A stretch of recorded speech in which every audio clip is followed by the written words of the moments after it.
Welcome back. Thank you for staying with eNCA.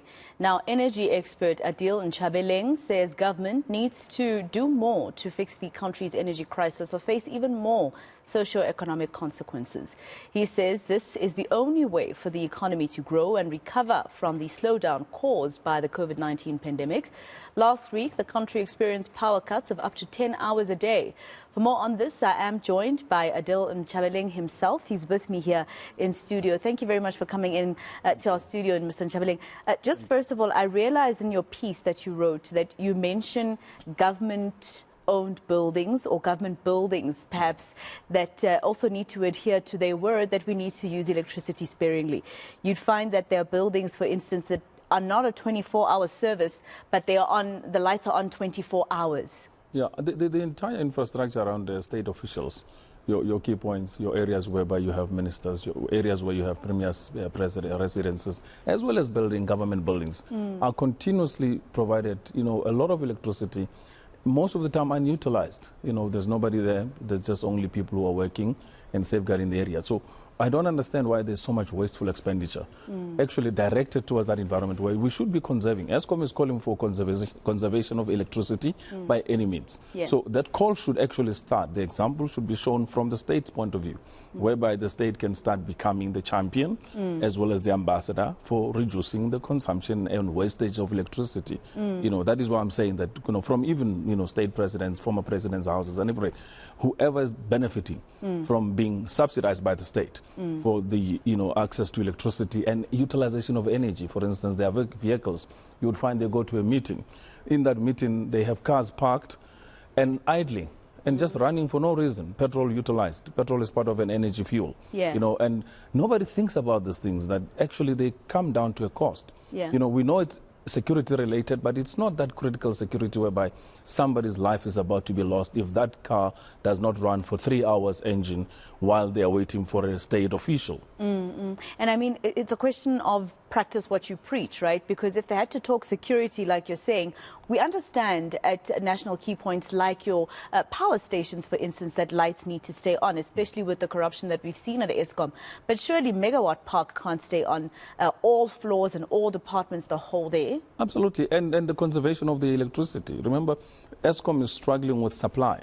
So the only way you can reduce the supply demand right now is to cap down the demand, which means there is not enough supply available. So ESCOM has to ask everybody to load shed, which means all areas must be switched off in order to balance up with the demand. So the only way you could do it is to make sure that everybody is consciously aware that the utilization of electricity is no longer something that you can just leave lights running for no use. You can just leave appliances. You can leave anything that you don't need that is energy consuming without conserving it. You have to be consciously aware. But I don't see any campaign, even by state officials. Nobody in government, nobody in parastatals.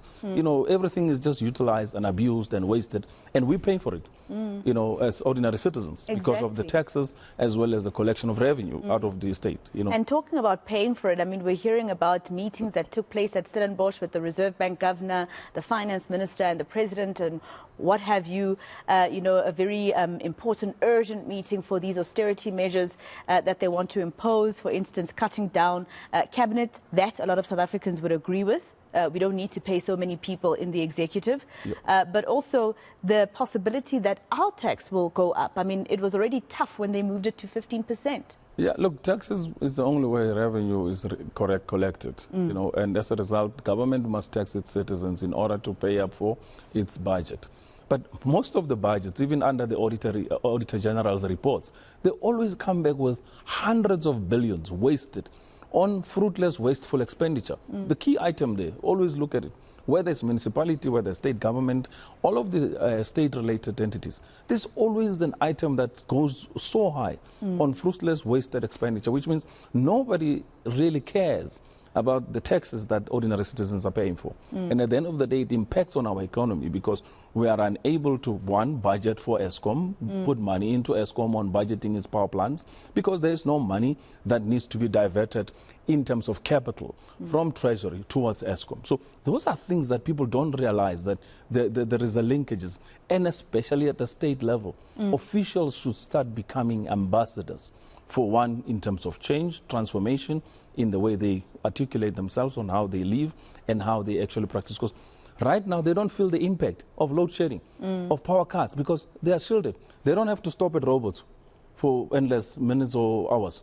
They don't have to, because they are always whisked away. You know, there's a green, there's a blue light passing by. You have to open up the highways and everything. So they don't feel the day-to-day irritations as well as, you know, these nuances of living with load shedding, the agitations, totally detached. So there's no agency in their life to fix anything in the country. And that is why we have such a bit of a mess in the economy.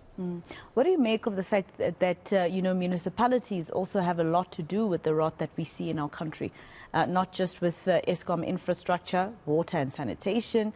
I mean, today my colleague Aviu Mdila is in Tsakani, that is in Gauteng, where people are going to get wet water at a stream where there's clearly sewage. This is in Gauteng, a province that is supposed to be way ahead. Unacceptable. Half of the time, go and do an audit of the, for instance, the grey and the sewage water infrastructure, you know, your pumps and the sewage environment. Half of the time, the pumps are not working. That's why there's a problem. The water pumps are not available. Pumps have been removed, so communities cannot get water. Why? Because the pumps are stolen due to load shedding and other infrastructure vandalization. You know, but there's just no urgency to understand that all of these things are interlinked to how we're supposed to live a proper life. You know, it's somehow become accepted that as African people, we must accept mediocrity as a standard on how we manage things. You know, now people have to go and draw water in a stream that is dirty and grey water. Exactly. Unacceptable. You know, and yet when you come into developed environments, people make noise. You can't take a suburb, for instance, in the middle of midstream and deprive them of water or even electricity. They're going to jump out of their skins for 1 hour, 2 hours. They have, you know, almost a faint, you know. So the kind of scenario should be among us as African people, especially being the majority of those who are leading in this country. The leaders have to start thinking properly to say we are moving towards a first world country environment, and as Africans we must be the leaders and show an example. So you mentioned here, for instance, that the state must deliberately focus its attention on boosting the economy. A lot of people would agree. You have 3 pointers. One of them is the erection of skyscrapers for new high buildings in the city. Explain to us what you mean by that. Will that be helpful or not? Absolutely. In an economy, if you want to see growth, you measure it by the erection of developments, your high-rise buildings, as well as the pedestrian activity. If you go into any ordinary city, for instance, city center, CBD, or you go to Sandton, or you go to Pretoria, you know, CBD, the movement of people over a weekend shows you what economic activity exists. Our cities are dull, completely almost dead, inactive, because one, there's no electricity. Who's going to do what with what? You know, people cannot trade because there's no source of electricity. You go into, for instance, Mayfair, Forsbeck now, every shop has a front generator during load shedding, drilling up the noise. Who's going to want to shop in that environment? So electricity is quite critical. We might just see it as an irritation of load shedding, but it adds to the bottom net effect of your GDP creation in an economy. And as a result, if we don't take care of these 3 key areas, one, your development. You know, right now municipalities cannot approve most of the high-rise buildings and developments because they don't have electricity to supply. So they have to literally stall up most of the plan approvals because the electricity availability is not there, right? Secondary to it is we have a situation whereby manufacturing and production has been slowed down because plants are requested to reduce their consumption of electricity, and as a result, they have to move elsewhere out of South Africa to go and do their production, and then we become an import destination rather than an export market. The other part of it is where you start looking at what is currently happening in the CBDs.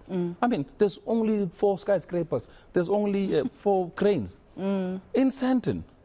It tells you there's no economic activity. There are not people working. There's no employment. There's no availability of electricity. And that's one of the reasons why we are in such an economic doldrums.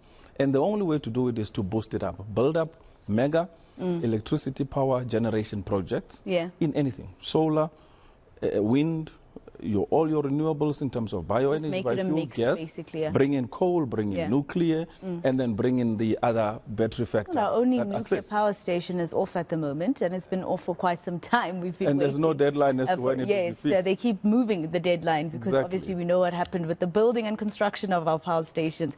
Mr. Nchabeleng, thank you very much for your time. I was going to ask you what you think of the fact that did they forget the CBDs and start going into the suburbs, which is funny because many government departments are in the CBDs, especially in Gauteng at least. But thank you for coming in studio and speaking to us. That was energy expert Adil Nchabeleng.